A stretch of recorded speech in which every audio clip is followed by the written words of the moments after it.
우리 다 같이 읽읍시다. 시작. 이제 후로는. 다시 한번 시작. 이제 후로는.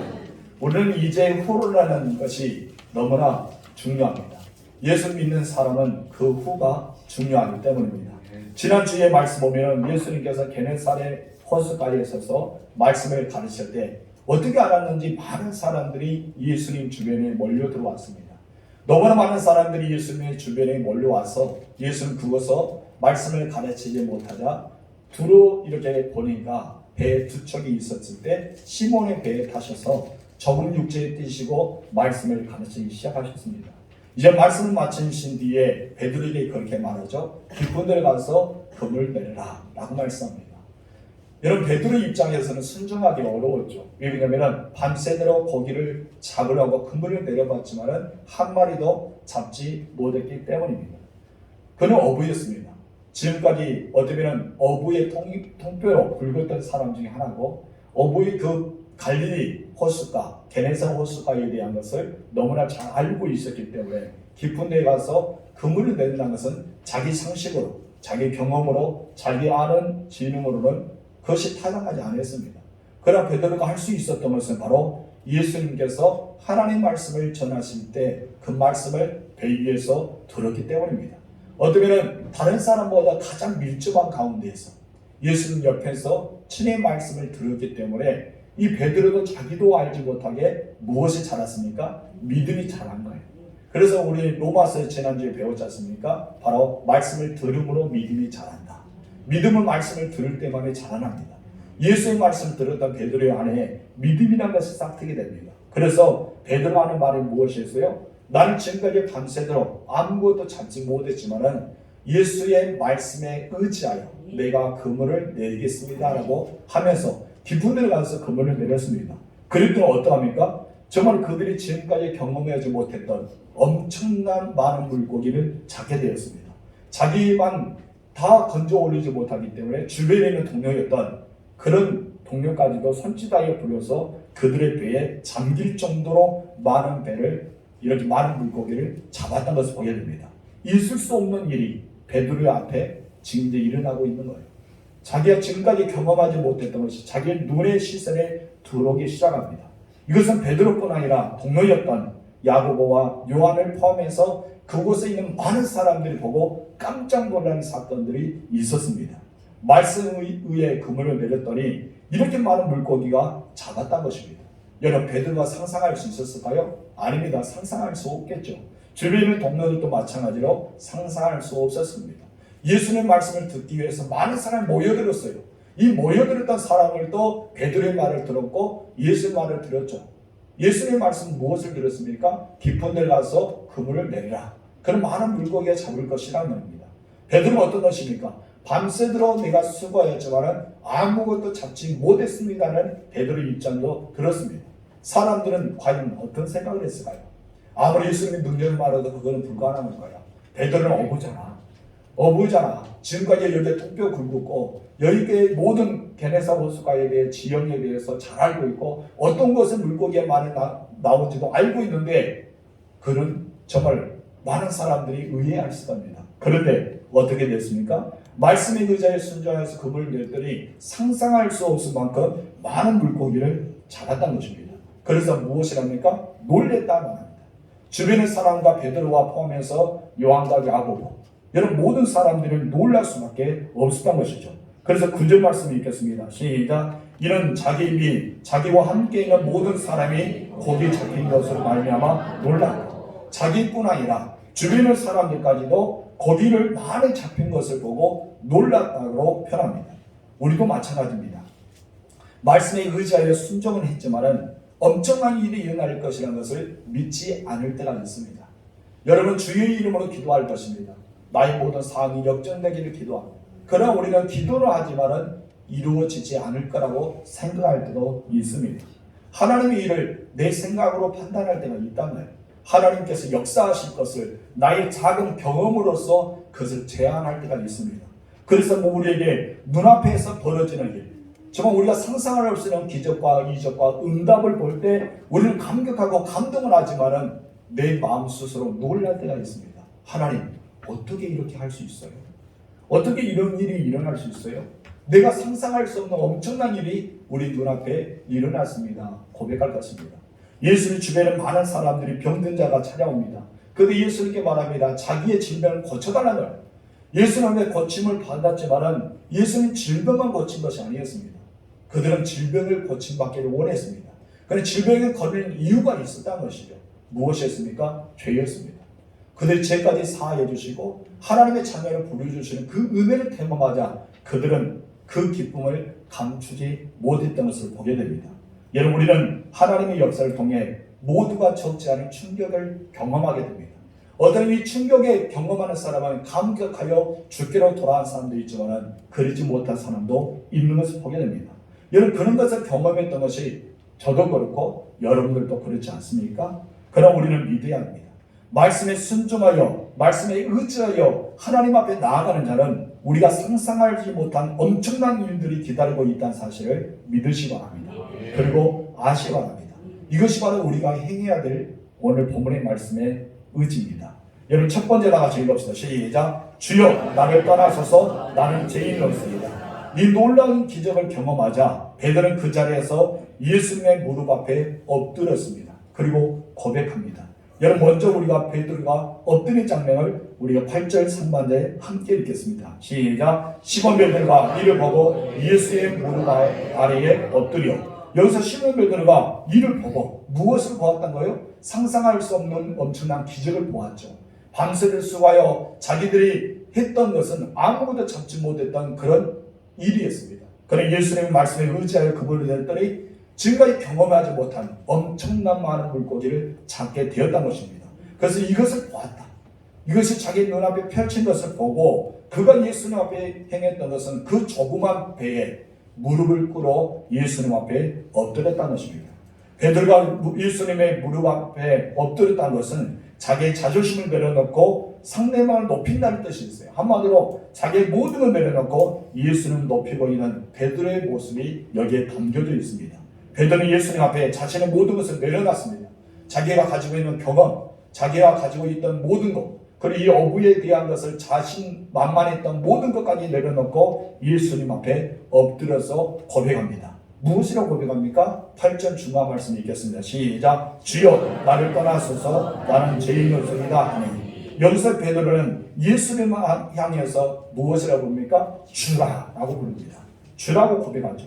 불과 몇 분 전만 해도 예수님은 무엇이라 했어요? 선생님이라 했어요. 선생님, 내가 밤에 수고하였지만 아무것도 찾지 못했습니다. 선생님이라고 주연하는 것은 엄청난 차이라는 것입니다. 5절 말씀 읽겠습니다. 시작. 시몬이 대답하여 이르되 선생님, 우리들이 밤이 새도록 수고하였을 때 잡은 것이 없지만은 말씀에 의지하여 내가 그물을 내리이다 하고. 여기서 베드로는 무엇이라 했어요? 선생님, 우리가 밤새도록 고기를 잡았지만은 아무것도 잡지 못했습니다. 그것을 말합니다. 이렇게 말씀에 순종해 배를 몰고 바다로 나갈 때에도 베드로는 예수를 향해서 선생님이라고 불렀습니다. 말씀에 의지하여 깊은 곳에 그물을 내릴 때에도 베드로는 예수님을 가르쳐 선생님이라고 불렀습니다. 여기서 당시 선생님이라는 것은 이 베드로가 예수님을 선생님을 알고 있는 것이 아니라 저번 주에도 말씀했지만 다른 사람을 그들의 신분을 높여줄 때 쓰는 말이 선생님이랍니다. 우리도 그렇지 않습니까? 처음 만난 사람, 지금까지 만나지 못했던 사람을 좀 높여주면서 선생님이라고 부를 때가 있습니다. 아무개 선생님. 그런 것을 우리가 부르잖아요. 또한 운명하신 분도 어떻게 보면 선생, 누구라고 이렇게 그런 명패를 쓰는 것도 있는 것을 우리가 보게 됩니다. 이것은 다른 사람을 지금보다 좀 더 높여주는 그런 문구를 쓸 때 선생님한 것이죠. 한마디로 베드로는 수많은 사람들이 예수님 주변에 모여들어서 너무나 많기 때문에 자기 배에 오르고 조금 뛰어서 말씀을 가르칠 때 베드로 마음속에는 주라는 단어보다 선생님, 라피 그렇게 칭할 수도 있습니다. 가르치는 자. 그렇기 때문에 높여주는 말로 선생님이라고 했어요. 베드로 입장에서는 최선을 다해서 높여주는 말로 선생님이라고 썼던 것을 우리가 보게 됩니다. 그랬던 베드로가 이제 자기 눈앞에서 기적을 체험하고 나니까 이제 선생님이라는 단어가 사라지고 어떤 단어를 쓰게 되는 거예요? 주여. 이 주여라고 부르고 있습니다. 베드로는 마침내 예수님이 누구인지 알았어요. 베드로는 예수님이 누구인지 알았기 때문에 주라는 말씀을 쓰고 있습니다. 여기서 베드로가 쓰는 주라는 말은 우리가 헬라어 번역을 보니까 신적인 권위를 가진 상대를 부를 때 쓰는 말을 주라 합니다. 한마디로 이 말은 하나님과 동의어로 쓰는 단어 중에 하나예요. 한마디로 당신은 하나님이십니다. 당신은 신적인 능력을 가진 사람입니다. 당신은 나의 주님입니다. 라고 고백합니다. 베드로 한 인간이 예수님이 아니라 당신은 그와 같은 하나님이 보내주시는 사람으로 여겼던 것을 보게 됩니다. 그래 베드로는 8절 중간에 뜻밖의 고백을 합니다. 다시 한번 읽읍시다. 시작. 주여 나를 떠나소서 나는 죄인이었으리다 하니. 여기서 우리는 굉장히 중요한 사실 한 가지를 발견하게 됩니다. 베드로는 자기 앞에 계신 분이 하나님이라는 사실을 인지하는 순간 자기도 모르게 자신이 죄인임을 고백합니다. 그런데 여러분, 예수님께서 베드로에게 너는 죄인이라고 죄를 지적한 적이 있습니까? 없습니다. 예수님은 결코 베드로에게 너는 죄인이다, 너는 너무 많은 죄를 저질렀어, 나에게 죄를 고백하려, 예수는 한 번도 그런 말씀을 사용하지 않았습니다. 하지만 베드로는 예수님의 말씀을 들었을 때 믿음이 조금 자라고 말씀을 의지해서 그물을 내렸더니 많은 물고기에 잡게 되자 이제는 자기가 예수님의 말씀에 거역했던 것, 자기가 조금나마 예수님 말씀에 의심을 가졌던 것, 그래서 지금까지 자기가 수고에 의지해서 살아왔던 삶 자체를 악하다고 여겼던 것이죠. 하면서 자기가 죄인임을 깨닫게 되는 것입니다. 여러분 그러잖아요. 우리가 어두운 캄캄할 때는 여러분 머리카락에 무엇이 묻어있는지를 모릅니다. 얼굴에 어떤 것이 묻어있는지 잘 모르잖아요. 내 옷에 더러운지 옷이 깨끗한지도 모릅니다. 어둡기 때문에. 캄캄한데 어떻게 내가 알 수가 있겠습니까? 근데 여러분이 밝은 빛이 나오게 되든지 아니면은 형광등에서 밝은 빛이 여러분이 비추게 되면은 내 머리카락에 거미줄이 쳐져 있는 거, 얼굴에 수분장이 묻어 있는 거, 옷에 더러운 흙이 묻어 있는 것을 밝게 보이게 됩니다. 마찬가지로 우리가 죄악된 세상에 살아가면서 하나님 안에 들어오지 못하면 자기가 죄인지 몰라요. 전도에 가보면 당신이 죄인인가 하면 화를 낸 사람이 있잖아요. 나는 정말 깨끗한 사람이다, 법 없이도 살아갈 수 있는 사람이야, 나는 윤리적으로 도덕적으로 법적으로 나는 잘 지키는 사람이 하면서 자기 죄를 완고하게 부인합니다. 왜 그럴까요? 그가 죄 아래 있기 때문입니다. 어둠 안에 사로잡혀 있기 때문이죠. 그래 자기의 죄를 깨닫지 못합니다. 그런 말씀을 듣는 순간 어떻습니까? 우리 거룩하신 주님이 빛이 그 안에 들어오고 하나님의 영광이 그들을 덮어지자 우리는 빛된 앞에 다 들어가게 되는 거예요. 그래 나도 모르게 어떻습니까? 성령 하나님 받게 되자 내 안에서 모든 죄가 다 생각나게 되잖아요. 그리고 고백하게 되잖아요. 하나님 이런 죄가 있습니다. 지금 이제 베드로의 입장이 그거예요. 말씀에 의지할 때 그물을 내릴 때까지 그는 몰랐죠. 선생이라고 알았습니다. 그물을 내릴 순간 많은 물고기에 잡았어요. 그 잡고 건질 수가 예수님의 무릎 앞에 엎드려서 자기의 죄임을 깨닫고 고백하게 되는 것입니다. 성도 여러분, 나를 알아야 돼요. 내가 누구인지를 알아야 됩니다. 지금 여러분은 보배롭고 존귀하게 하나님의 부르심을 받는 하나님의 사람들입니다. 하나님의 자녀입니다. 하나님 앞에 상속을 받은 여러분 상속자들입니다. 그런데 이제는 우리가 어떻습니까? 본질상 진노의 자녀였어요. 예수님을 알지 못할 때, 우리가 하나님의 비단에 들어오지 못할 때는 우리는 죄를 죄로 인정하지 못한 사람이었다는 것입니다. 누구처럼요? 베드로처럼. 누구든지 영광스러운 주님을 만날 때 하나님의 임재를 경험하게 되면은 모든 사람이 그렇게 고백합니다. 주님, 나는 죄인입니다. 나를 떠나소서. 나는 당신 곁에 있을 자격이 없습니다. 나는 당신을 바라볼 수 있는 자격이 하나도 없는 사람입니다. 이것을 고백할 수밖에 없습니다. 실제로 이사야 선지자가 우시영 왕의 주덩이에 보좌에 앉으신 하나님의 영광을 친히 보게 됩니다. 6개의 날개를 가진 천사가 이사야 앞에 펼쳐지는데 하나님 보좌 앞에서 두 날개는 얼굴을 가리고 두 날개는 발을 가리고 두 날개는 날아오르면서 날개짓을 하면서 거룩하다 거룩하다 거룩하다 세 번의 거룩을 부르면서 하나님을 찬양합니다. 우리가 이것을 가리켜 흔히 삼중 거룩의 찬양이랍니다. 거룩하다 거룩하다 거룩하다. 얼마나 아름다운 모습입니까? 여러분 무엇이 거룩하다는 거예요? 하나님의 임재하심이 거룩하다는 거예요. 하나님의 보좌가 거룩하다는 거예요. 하나님의 영광이 머무는 거룩하다는 것입니다. 그때 이사야 선지자가 이 천사 6개 날개를 가진 천사를 바라보면서 주의 보좌 앞에 고백할 말이 있어요. 어떤 고백을 합니까? 우리 이사야가 고백했던 말을 함께 읽어봅시다. 이사야 6장 5절 시작. 그때 내가 말하되 바로다 나여 망하게 되었도다. 나는 입술이 부정한 사람이요 나는 입술이 부정한 백성에게 거듭하면서 아무의 여호와의 마음을 잃었으리로다. 아멘. 여기서 말합니다. 화로다 나여 망하게 되었도다. 나는 입술이 부정한 사람이요 나는 입술이 부정한 백성 중에 거주하면서 하면 무엇을 깨닫는 거예요? 죄를 깨닫는 거예요.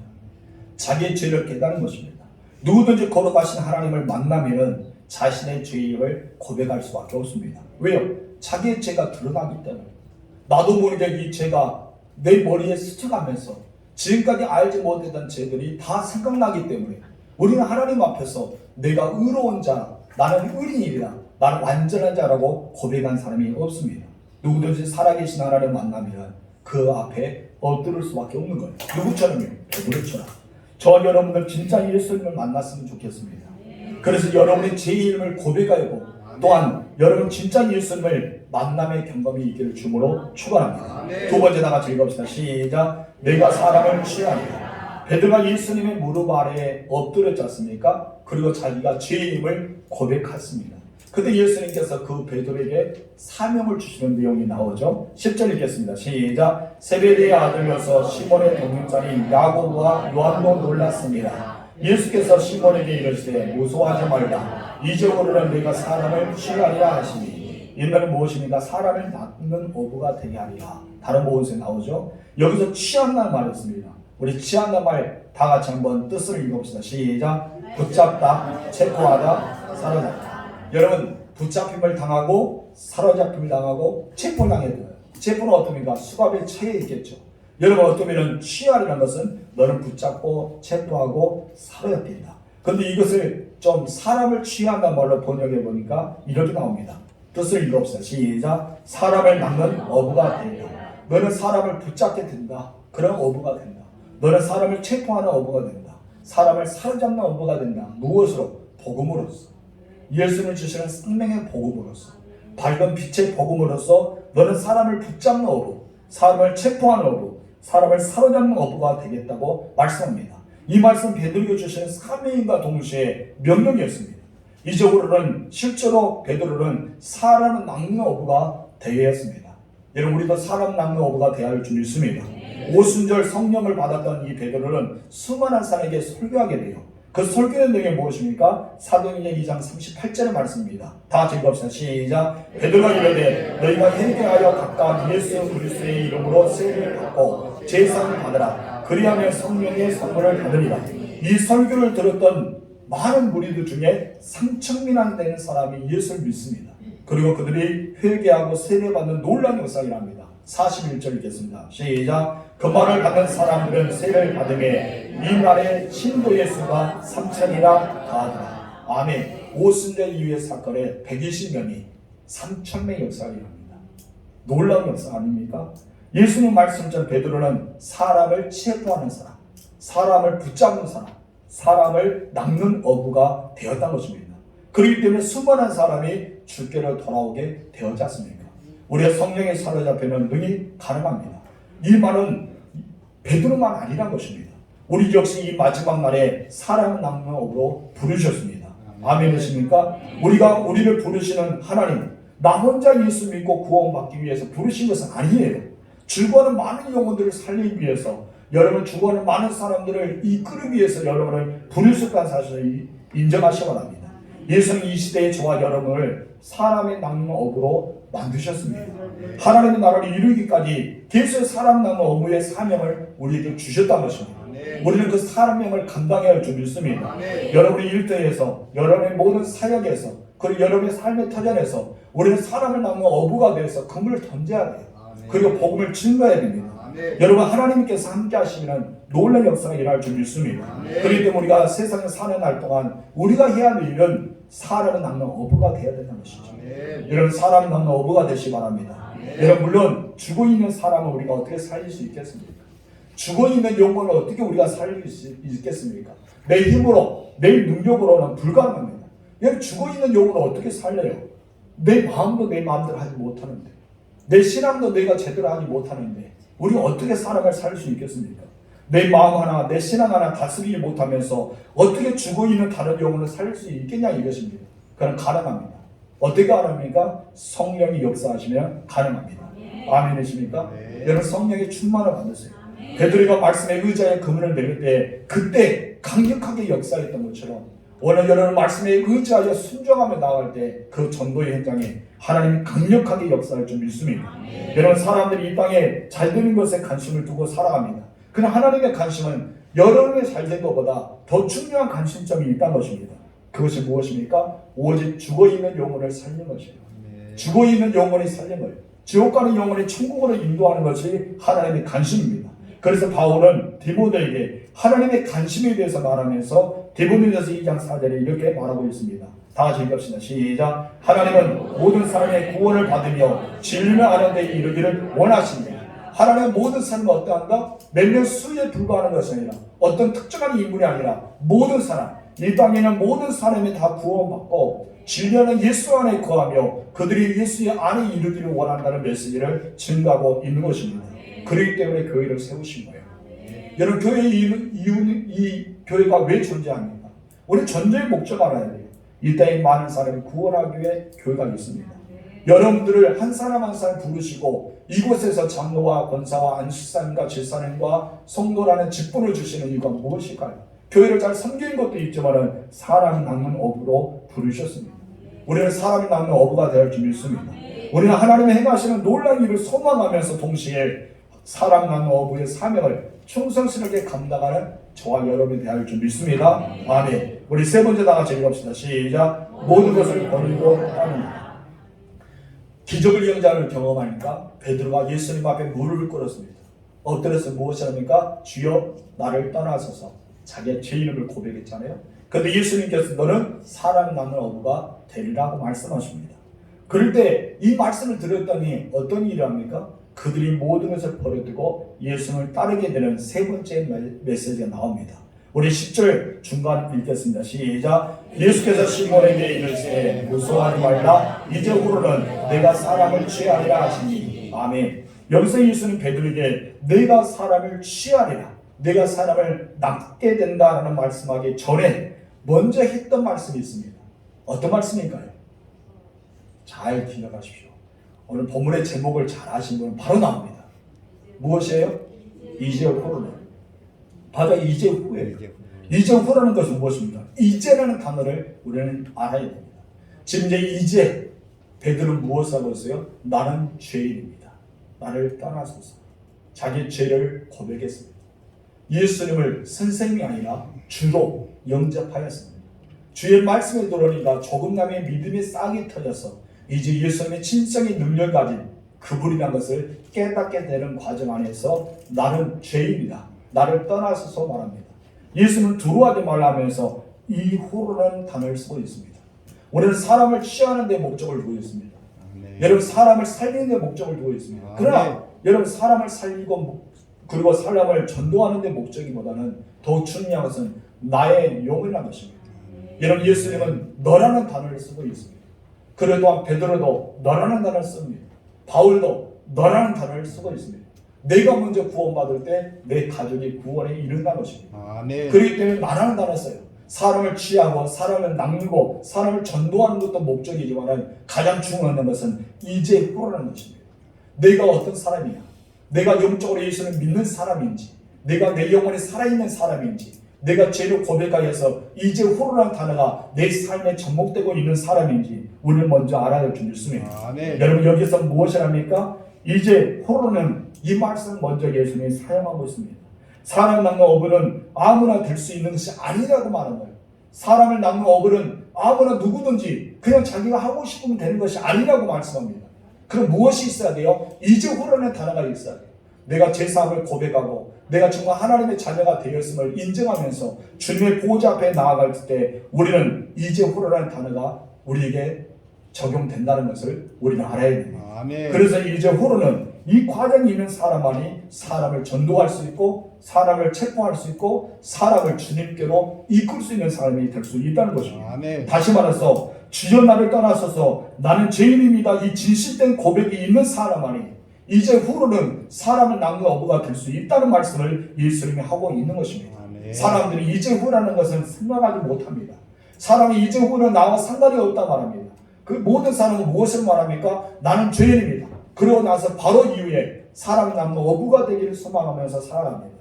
근데 여기서는 이제 후가 중요하다는 것이죠. 여러분의 이제 후가 우리의 모든 삶을 바뀐다는 것을 기억하시기 바랍니다. 아멘. 성도 여러분, 예수를 인격적으로 만난 자만이 죽어가는 영혼을 살릴 수 있습니다. 아니, 아멘. 죽어가는 영혼 아니고 죽은 영혼이죠. 예수는 이미 우리에게 선포하며 너는 죽었다. 우리는 죽었다 말합니다. 아멘. 죽은 영혼을 우리는 살릴 수 있는 사람이 될 수 있다는 것입니다. 아멘. 우리는 주님 앞에 나는 용서받을 수 없는 죄인이지만은 우리는 죄인 중에 죄인이지만은 우리의 모든 죄가 이렇습니다 고백할 때 우리 예수님의 크신 용서함을 받아야 될 사람임을 여러분 기억하시기 바랍니다. 아멘. 이와 같이 참된 용서를 경험한 자만이 예수님께로 인도할 수 있는 거예요. 아멘. 용서를 경험한 사람이 사람 낳는 어부가 될 수 있는 것입니다. 아멘. 여러분 베드로는 이런 예수님의 부르심에 어떻게 반응합니까? 즉시 순종합니다. 아멘. 우리는 즉시 순종해야 됩니다. 아멘. 어떻게 순종합니까? 11절 말씀 시작. 그들이 배들을 육지에 대고 모든 것을 버려두고 예수를 따릅니다. 자신의 모든 것을 버려놓고 누굴 따라간다고요? 예수를 따라갔습니다. 여기서 그들이라는 것이 있죠. 그들은 누굽니까? 베드로의 동생 안드레와 그의 동업자였던 베드로와 야고보가 요한을 가르칩니다. 한마디로 4명의 제자를 예수님 부르시는 장면이 나옵니다. 바다를 떠나서는 살 수 없는 어부였어요. 자기들 가족을 책임져야 될 어부였습니다. 저 당시에는 여러분 베드로의 입장을 생각해 보세요. 그러나 그 모든 것을 버려두었습니다. 그리고 예수님은 즉시 따랐던 것입니다. 이전과는 갈릴리 바다에서 물고기 잡는 어부가 아니라 이후로는 사람을 살리는 어부로 변하게 되었기 때문입니다. 여러분 예수님의 제자의 삶을 살기 위해서 모든 것을 버렸다는 것을 여러분 아시기 바랍니다. 아멘. 이후로 이 사도 베드로는 어떻게 됩니까? 초대교회 박해 현장에서도 여러분 담대하게 복음을 증거하는 사람이 되지 않습니까? 우리 베드로전서 2장 10절의 말씀 이렇게 초대교회 성도를 위로하는 말씀 함께 읽어봅시다. 시작. 너희가 이제는 하나님의 덕분이요 전에는 긍휼을 얻지 못하였더니 이제는 긍휼을 얻은 자니라. 아멘. 이 말씀은 우리가 너무나 중요합니다. 너희가 전에는 백성이 아니었다. 너희가 전에는 긍휼히 여기는을 받지 못하였단 말입니다. 우리가 예수를 믿기 전에는 내가 죄인임을 이렇게 고백하기 전에는 나는 하나님의 백성도 아니고 하나님의 긍휼하심을 입지도 않았던 것입니다. 사람 낳는 어부의 자격도 없었던 것이죠. 근데 이제 후로는 어땠습니까? 이제 후로는 하나님의 백성이고 이제 후로는 긍휼을 여기는 자다. 이것을 우리에게 말씀하고 있어요.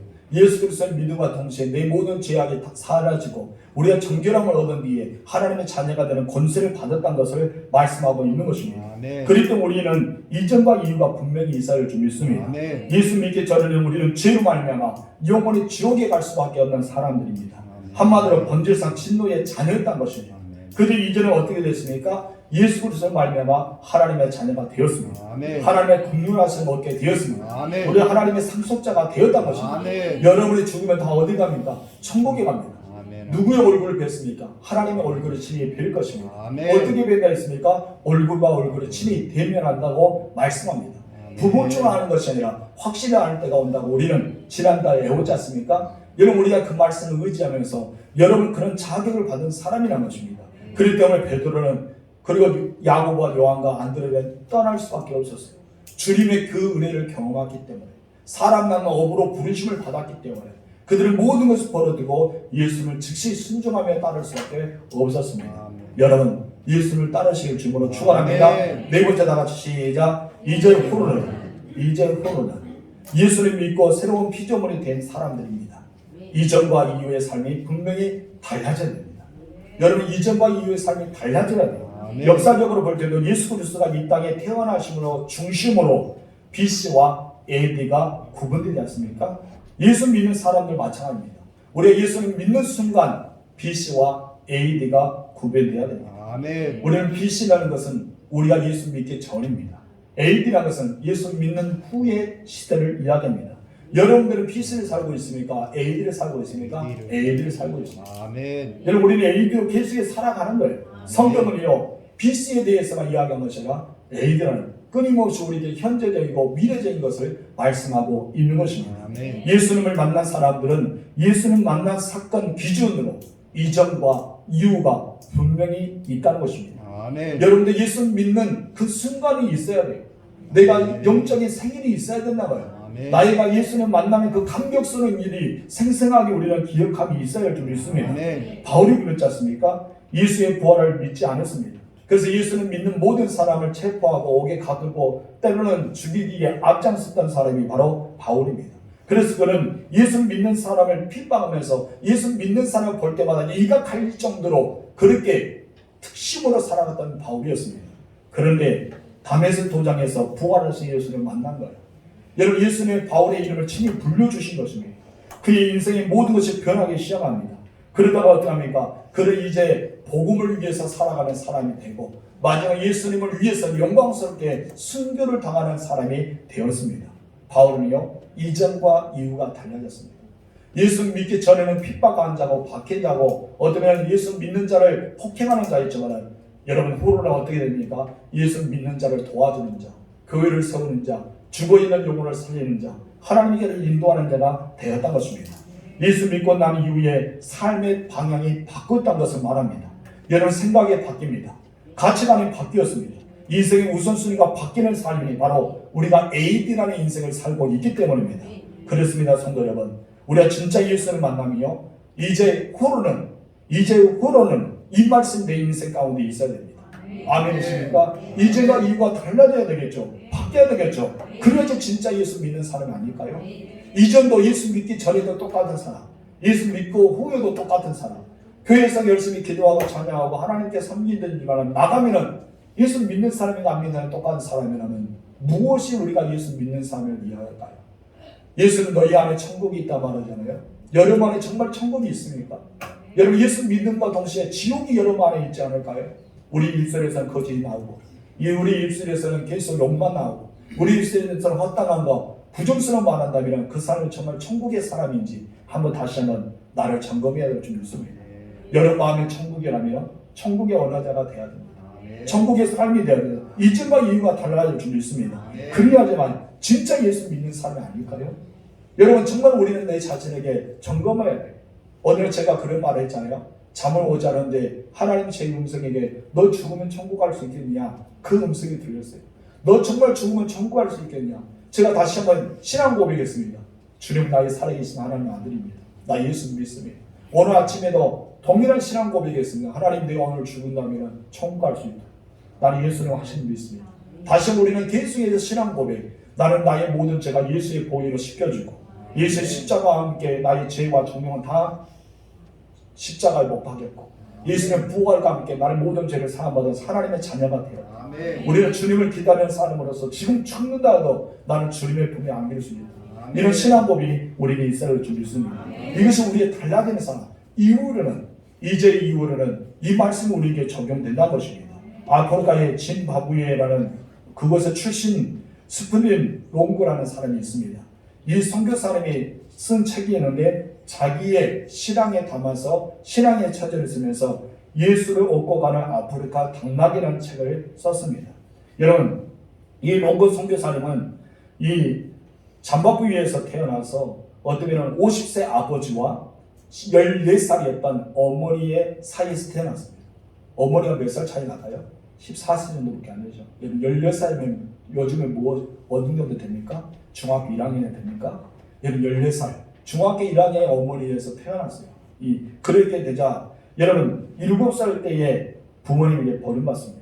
아버지는 가출해버리고 어머니는 알코올 중독자가 되어서 자기의 삶을 엉망진창이 된 거예요.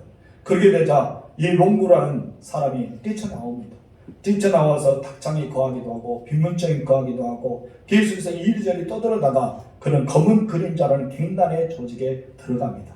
은행을 털기도 하고 경찰서를 폭파시키기도 하고 여러 가지 사회에 불안한 것을 다 서슴지 않고 행했던 그것을 쾌락을 살면서 즐겼던 사람이 되고 맙니다. 어느 1962년 주일 밤에 이제 그 갱단에서 쇼핑몰을 폭발을 하는 그런 계약을 세게 됩니다. 근데 그 앞에서 천막을 짓고 있는 기독교 단체들이 치유 집회를 하고 있었어요. 근데 이 사람들이 그러면 우리는 소필 센터만 폭발한 것이 아니라 저 천막에 예수 정인까지 함께 죽이면은 우리가 더 기쁘지 않겠냐 하면서 그곳에는 갱단들이 너무나 좋아했어요. 그럼 예수 믿는 사람과 그리고 그곳에는 소필몰을 우리가 폭발하자는 계획을 안에 그들은 세우고 천막 안으로 들어갔습니다. 무엇을 가지고 들어갔을까요? 폭탄물을 가지고 들어간 거예요. 그런데 어쩐된 영물이 유발하고 천막에 들어가는 순간 그들의 마음이 점점 뜨거워지기 시작합니다. 폭파 던지기 5분 전 천막에 들어가는 순간 마음이 흔들리기 시작합니다. 분노가 가득 찬 그들에게 자기도 모르게 눈에서 눈물이 막 쏟아지는 거예요. 눈물이 쏟아지면서 그들 당시 목사님이 설교했던 메시지가 시편 27편 10절 말씀입니다. 그 10절 말씀이 그의 영혼을 어루만지기 시작합니다. 그 시편의 27편 10절의 말씀은 어떤 말씀입니까? 읽어보세요. 시작. 내 부모는 나를 버렸으나 여호와는 나를 영접하시리이다. 여러분 여기서 스티븐 롱고는 이 사람은 이 말씀이 자기의 마음에 꽂힙니다. 나의 부모는 나를 버렸지만 하나님은 나를 받아들이고 있구나. 나의 부모는 나를 버릴 수도 있지만 하나님은 나를 계속해서 안고 계시구나. 이때 회개하고 예수를 영접하기 시작합니다. 여러분 만약에요 하나님의 성령께서 그에게 임하지 않았다면 예수를 믿는 사람 모두 그런 소피아 센터가 폭발하게 되었습니다. 엄청난 사람이 되었겠죠. 어떤 기독교 역사 가운데 그 사람이 그냥 선교사의 이름이 아니라 스티븐 롱그는 기독교를 바뀌는 사람으로 역사를 남겼습니다. 그러나 이제 후에는 어떻게 됩니까? 어느 선교사의 도움을 받아서 선교사가 됩니다. 그래서 그는 가는 곳마다 아프리카, 미국, 영국, 호주 전 세계 다니면서 복음을 증거해서 많은 사람을 낳는 어부가 되었습니다. 심지어는 자기를 버린 부모가 있잖아요. 이 부모에게 찾아가서 아버지에게 어머니에게 전도하여서 그들이 치유되고 예수 믿는 사람이 되었다는 이야기가 그 책에 기록되어 있습니다. 여러분 분노에 올려져 있는 세상 정말 어머니에게 아버지의 버림받았던 이 사람이 그 청량한 사람이 변화되니까요 세상이 달라지기 시작한 겁니다. 여러분의 인생은 어떠합니까? 예수를 만나기 전과 예수를 만난 이후의 삶이 다르게 살고 계십니까? 우리는 나를 스스로를 점검해야 돼요. 내가 예수 믿는 사람으로서 진짜 예수를 영접하는 사람으로서 내가 예수 믿기 전과 예수 믿는 후의 삶이 달라지고 있는가? 우리는 이것을 달라져야 됩니다. 베드로를 보십시오. 베드로도 완전하지 못했습니다. 예수님께 부름을 받았지만 그는 예수님 앞에 시험을 들기도 하고 실패하기도 하고 예수를 부인하기도 했습니다. 오히려 자신만이 뚱뚱하면서 사단의 언어자가 되기도 하였습니다. 하지만 예수를 만난 사람으로서 그의 가치관이 달라지고 방향이 달라지고 삶의 이유와 목적이 분명히 달라지지 않습니까? 나중에 베드로 통해서 많은 영혼이 죽게 돌아오는 진짜 사람 낳는 어부가 되었습니다. 그 이유가 무엇입니까? 예수 만난 이전과 예수 만난 이후의 삶이 달랐기 때문입니다. 여러분은 묻겠습니다. 여러분 베드로처럼 살아계신 예수를 만났습니까? 정말 예수를 만났습니까? 그렇다면 여러분에게도 이제 후라는 단어가 있어야 됩니다. 이제 이전이 아니라 예수 믿기 이전이 아니라 예수 믿는 후가 있어야 줄 믿습니다. 10절 한마디 읽겠습니다. 시작. 이제후로는 내가 사람을 취하려 하시니 여러분 이제후로는 내가 사람을 낚는 어부 사람을 붙잡은 없는 예수의 이름으로 사람을 체포하는 어부가 되어 줄 믿습니다. 살아계신 예수를 만나자 내 인생이 하나님 역사하시고 하나님 앞에 잡힌 바 되고 하나님의 능력과 권능 안에서 우리가 복음을 증거할 때 많은 사람의 변화와 기적의 역사를 체험하게 되는 현장에 여러분이 들어와 있다는 사실을 우리는 알아야 됩니다. 그런데 우리는 인간의 한 사람으로 생각해요. 나의 존재가 보배롭고 존귀하고 하나님의 자녀이고 하나님이 주시는 은혜와 능력을 가지고 있다는 사실을 부인한 채 우리는 살아갑니다. 예수 믿으면서 왜 부인할까요? 예수 믿으면서도 아직까지 우리는 이전의 삶을 버리지 못하고 이후의 삶을 추구하지 못하고 우리는 그냥 이전의 삶만 만족하며 살아갑니다. 여러분 교회 와서는 주님을 찾고 있고 교회 밖에서는 세상 사람과 동일하게 살아가는 우리의 모습이 아닙니까? 여러분 예수님 오실 때가 가까웠어요. 우리 자연계 보세요. 어떻게 우리나라가 이렇게 폭우로서 또 주변에 많은 이 지구상에서 여러분 이변 현상이 일어나고 있는 것을 볼 때 어떤 건 느낍니까? 여러분 오주층의 파괴에서 우리 인간의 잘못에서 이렇게 되었다고 우리는 과학적인 분석만 따르고 그것을 인정하고 있습니까? 아니겠습니까? 우리 주님 오실 때가 가까워요. 우리 주님 오실 때가 가까웠다. 임박이 있다는 것을 우리에게 경고하는 메시지, 알리고 있는 메시지가 아닙니까? 성도 여러분, 여러분에게 이제 후로는 비전이 있기를 주님으로 축원합니다. 이제 후로는 예수님 위에 살고 싶은 사람이 되기를 주님으로 축원합니다. 베드로가 진작 예수님 만나서 주님, 나는 죄인입니다. 나를 떠나서서 할 때 너를 두려워하지 말라. 네가 사람 나는 어부가 된다. 이제 후로라는 단어를 썼던 것처럼 여러분의 모든 삶 속에 이제 후로라는 단어로 BC는 접어들고 이제 A들 향해 나아가는 여러분 되실 주님으로 축원합니다. 기도하겠습니다. 참 좋으신 나의 하나님 아버지,